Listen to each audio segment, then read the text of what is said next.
Hello and welcome everyone to a new video on your channel, Mr. Tech Tips. Before watching the video, don't forget to subscribe to our channel and don't forget also to like this video. In today's video, I will show you how to hide photos on iPhone with iOS 26.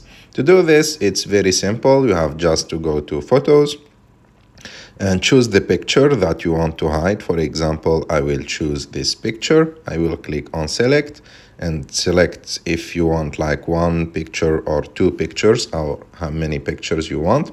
And after that, you have to go and click on the three dots on the top right of the screen. And as you can see on the top right, there is an icon called hide. You have just to click on it.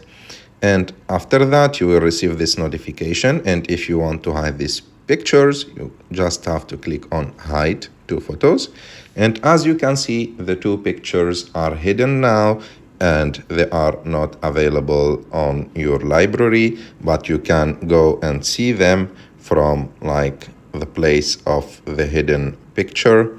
Like you can go and scroll down a little bit until you find the hidden option in utilities. And when you click on it, you can find all of your hidden pictures and videos. I hope that you like this video. If you like this video, don't forget to subscribe to our channel to like this video, and see you.